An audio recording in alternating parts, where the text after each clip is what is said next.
All right, on this installment of Liberty Music, happy to be talking to Ian Everett, who drops vocals as well as guitar and bass for the group Solid Bronze, and really excited to get some insights from him today. How's it going there, Ian? Doing great, man. Beautiful day. And before we get into some of the Solid Bronze specific kind of topics, I was wondering if, like, early on in your days as a musician, if there were any, like, communal spaces, like any go-to record stores, local venues, anything of that nature. Um, yeah, I mean, my favorite record store in the country is in Princeton, which is right near where I grew up, Princeton Record Exchange. So, I mean, I started going there when I was in high school and really getting into music. So I found a lot of stuff through there. Um, and yeah, growing up there was like around the Trenton area, just a lot of like punk rock shows and stuff. Um, Mostly at a church called Trinity Cathedral. So that was the spot we used to hit up. Um, yeah, back in the day when it was starting to get going. Yeah, and that sounds like it kind of like cultivated some of your, I guess, early influences and sort of shaped your perceptions of music and what music you would, I guess, eventually want to make in a way. Yeah, that's an ever changing thing, I think, as well. But I think, yeah, being younger and discovering like punk music and seeing kids that like you go to high school with also making music that you think is cool. Right, it started like an interest in the community aspect of it, you know. Yeah, absolutely. And it also seemed like hip hop was big in the early goings. And I've noticed you've had some recent collaborations with some MCs and stuff like that. How important is it to sort of integrate that genre into the music you do? Because I think both, like I guess like the funky and sort of like stuff that you end up doing, it kind of lends itself well to certain like MCs coming on and just getting that hip hop influence in there. So how key is it to, have MCs kind of integrate with the music as well? I think whether or not our stuff leads to be maybe rapped on, I'm not sure. I think from like a producer's perspective, maybe that's where I find more of an interest. You know, realizing the stuff that I listened to, like when I got into music, like Jay-Z and like all of the mid '90s Tupac and all of that stuff, like that I really liked when I was a kid. Finding out like later on in life that like, oh, it was really all just samples of like funk music. um, that was a big like realization when I found out about like what sampling really was too. So I was like, man, if we can like make music that could eventually be sampled in the same way, it covers a lot of ground for people who aren't necessarily going to listen to your music on their own, but they could hear it through another completely different genre of music. I found that pretty interesting too. Something we tried to do, I think, or we just had in mind when we were sort of making songs. No, that's interesting. It seems like you guys are like steady laying down jams and stuff like that. So there was some element with the fruit basket. I mean, as much as it was a fully realized project and something you wanted to do in its own right, there was still some outside consideration to creating, I guess, moments that could be sampled and used to inspire other people. Yeah, definitely. Um, Including stuff like drum breaks or stuff like that too, where I learned a lot about just the importance of drum and rhythmic instruments in a song by recording with George and hearing just finding out that that's how he thinks in a song. So when we were recording, it was like sometimes we were doing like cowbell before there was even a guitar on the song. But I think that like sometimes that's just as important.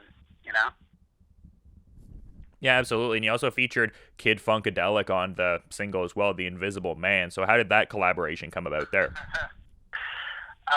Yeah, that's still, it still kind of blows my mind to think about, as that was like just somebody that I've listened to for such a long time. But really, that came about through working with Dean Ween, and him and Michael Hampton are, our friends. And I think while we were working on the project, he sort of saw that as, oh, well, if we can get him in here, that would sort of like really, I think he would be into it. We kind of tie stuff together. So yeah, he's on a few songs on the album as well, including that single. Yeah. Yeah, and also getting Lee Scratch Perry involved with the remix must have been kind of surreal as well. I mean, just one of the more legendary personalities in dub. I know. um, yeah, it was for two guys like us who are just like two just regular dudes to have that connection is like pretty insane. But that again was all sort of on the label side, where it was like I was talking with Oliver, who runs Schnitzel, our label, and he was like, maybe we could do a remix for the single and kind of like draw some other, to draw a different crowd of people in.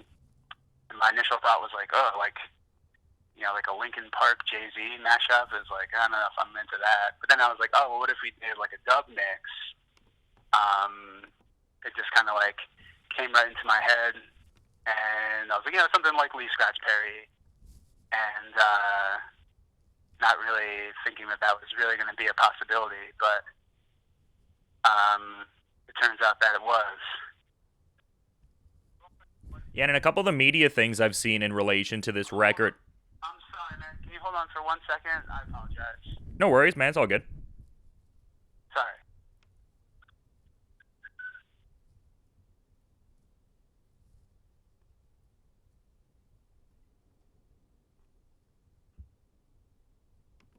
We have our dog. We walking around. No, I didn't even notice the dog barking. It's dog bark.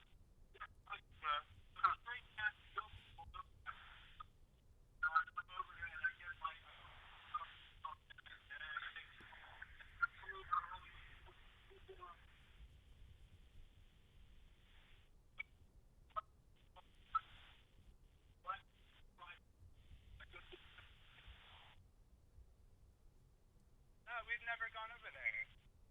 Yeah, we just walk them around. We stay on our own with our own thing.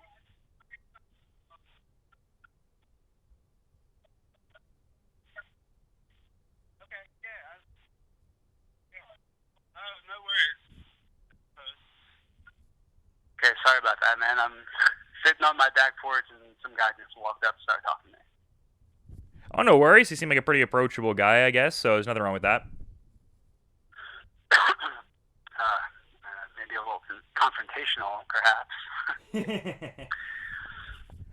But yeah, like what I was saying before, like to the point of like the different like media releases surrounding the record, it seems like it talks about the recording process as kind of going on at a relaxed pace. I'm kind of curious, like what specifically that means. Like, was this record recorded over a lengthy period of time? Was it just that the sessions were kind of like separated and spaced apart? Like, why was the process, I guess, so relaxed? Yeah, it was pretty much that. It was based on everyone's schedules, because we were working with, Mickey, Dean Ween, and our other friend and producer, Chris Harford.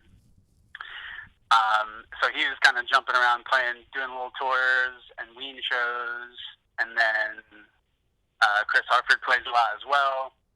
So we were kind of just like fitting in these sessions when we could. And so it ended up being like pretty much once a month for around a year that the four of us would meet up and kind of like knock out one aspect of it, or he would bring in like a sax player, knock out that aspect. Hampton came in, that was a session. So, but it was all sort of like it was around once a month that it sort of went down, and probably about a year of doing that.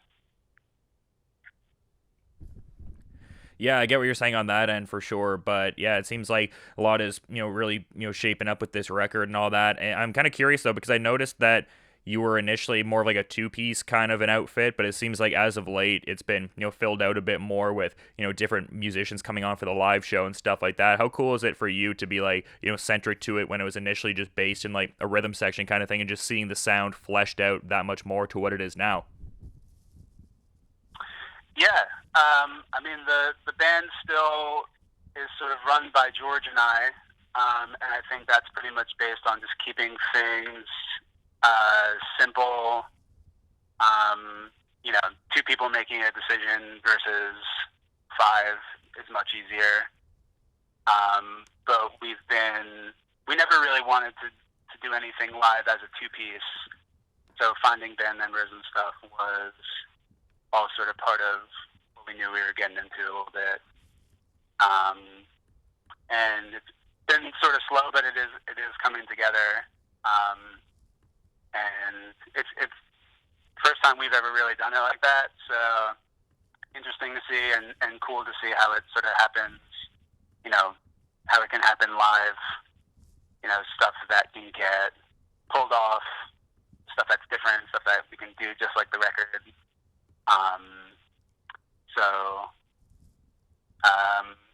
Yeah, we haven't had a lot of shows yet, but, you know, a few coming up and hopefully just more and more. So trying to lock in that live band. So it's going to be a little while yet before it's like a regularly touring outfit. Like I saw you had some John and Peters gigs that had been set up that you guys did, but it's going to be a little while yet before you guys are like a regularly touring sort of outfit. Yeah. Got to sort of figure it out live on a local level and then branch out a little bit more. Yeah, definitely. And also, I mentioned some of the instrumentation that you play within the band. I'm curious, what's in your rig? Like, what are some of the go-to aspects of your on-stage setup? Or just recording setup, too? Yeah. Well, live, I play bass. And I really just use pretty straightforward. The only thing I use is like a Boss synth wah pedal that I use pretty regularly, and that was what I used on the recordings for some of the stuff on bass. And I use like a Sansamp preamp as well. But I try to keep it kind of simple with bass, especially just because we run it through like an old like vintage setup, and I kind of like to let that take most of the sound on and live. And then for recording, I mean, we were just kind of grabbing whatever we had lying around. And again, I tried to keep stuff pretty much as simple as possible, as far as like not overloading with a lot of effects, and doing a lot of the stuff sort of like straight into the amp, straight into the program, and playing things a lot more straightforward, because you can really go sort of endless options, which can be a little daunting, I think, too. Yeah, especially in the kind of like genre you're playing. Yeah. A lot cleaner for the recordings instead of really like laying stuff on, you know? Yeah, I get what you're saying on that end for sure, but you've been really great with your time, man. I'm curious if there's, anything you want to add as a parting thought as we're wrapping up here. Just we're keeping in touch with stuff on social media. It's been a new experience for us to really be going gung-ho with it, but we'll be doing different Spotify playlists every month. So definitely keep up with that. And Instagram, we're just kind of like dropping little announcements here and there, some different shows coming up. So that's Solid Brown's Band on Instagram. And, we're just excited about everything going forward and everyone to hear the record. Yeah, for sure. And I also noticed you guys had the shirts there in the online store that were looking pretty cool there, so people can be representing the band, pretty soon as well. Yes. The shirts we're trying to just do like sort of smaller runs of stuff and just kind of get a bunch of different designs and kind of keep things interesting at all times. Yeah, for sure. The shirts are looking good, and things are looking good ahead of this debut record. The Fruit Basket is set to come out September 13th via Schnitzel Records, and just really appreciate all the time and insights, man. Hope you enjoy the rest of your day. Thank you very much, man. Appreciate you having me on.